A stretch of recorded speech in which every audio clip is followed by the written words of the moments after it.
Well, there you go. Nash The Slash with Dead Man's Curve. He was quite an incredible character, and he hails from Canada.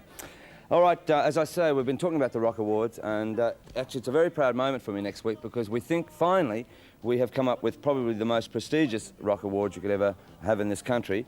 Not only because the industry as a whole have voted for really the results of who, in fact, are the best artists in the country for 1980, but, and there was a 99% vote return, so that was fantastic.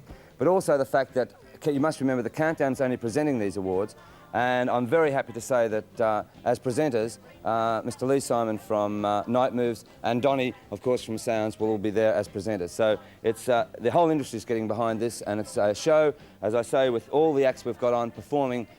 It's going to be a show not to miss, and don't forget at 5:30, that's the time to tune in, because if you tune in at 6, you're going to miss a good part of the show. And of course, we've got Jermaine and Suzi coming out as our very special presenters. A show that I think we're all going to be very proud of. It comes along once in a blue moon, a group that, well, in fact, I must admit I've overlooked them because they had an album out called Unknown Pleasures, and I did listen to the album, and it wasn't until this album came out, Closer, that I went back and listened to Unknown Pleasures. I'm talking about Joy Division. Already they've got a great following in this country, and deservedly so, because it's an exceptional album. Unfortunately, the lead singer, Ian Curtis, committed suicide last May, and that's no reason why this album has taken off in such a big fashion, and it's such a pity to lose such a very talented artist. All I can say is go and listen to this Closer album, and I'm sure you'll be very impressed, and you may even go back and have a listen, like I did, to Unknown Pleasures. Let's have a listen to Joy Division with Love Will Tear Us Apart. All right, that was Joy Division. As I say, they're destined to become very big in this country, and deservedly so.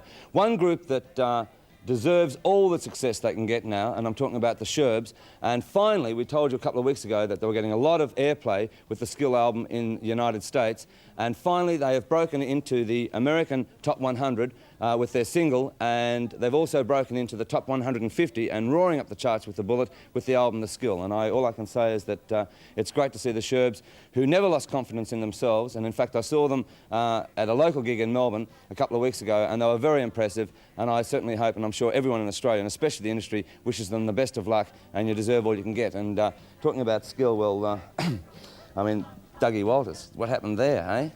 Well, that was a crime. All right, listen, let's have a look at the Sherbs with the Skill, which probably has nothing to do with cricket. It's never too late, you know, until you start trying.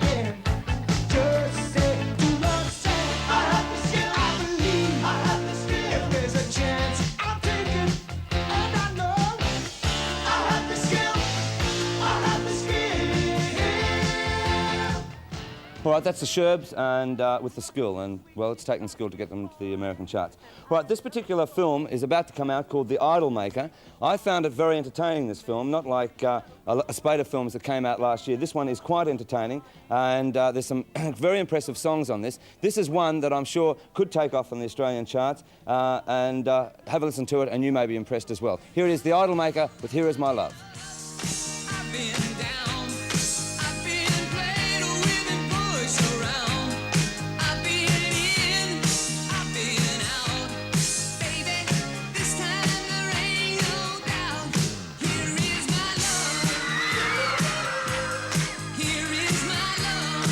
You got it. Well, I might add that that film is all about two artists that were unknowns, and this particular manager discovered them, and sort of it's all set in sort of the 50s, 60s, and how he made them into great stars. So if you want to sort of know the inside to the rock industry, then go and have a look at that, because it's pretty true.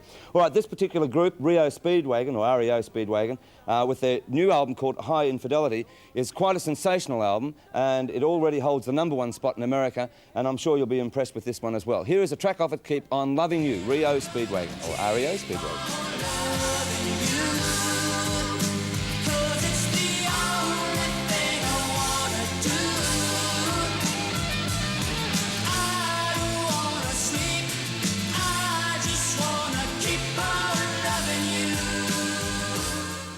Okay, there you go, REO Speedwagon.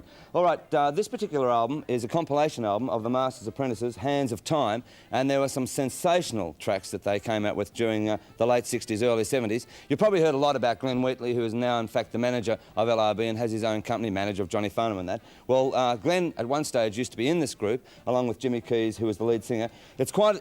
it's an album, oddly enough, that's now getting a lot of airplay in the dance disco scenes, especially Turn Up Your Radio.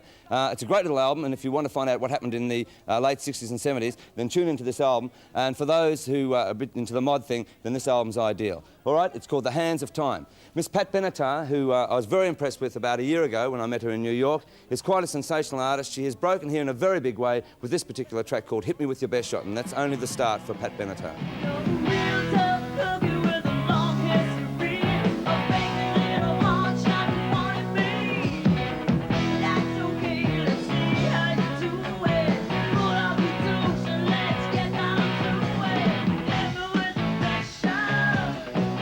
All right, there you go with Pat Benetar. And as I said, we're about the Masters Apprentice before. Hopefully we'll get one of the old clips and show it as a flashback. All right, don't forget that also Seals and Croft are in fact touring this country along with Madness and Dire Straits, and don't miss Dire Straits for heaven's sake.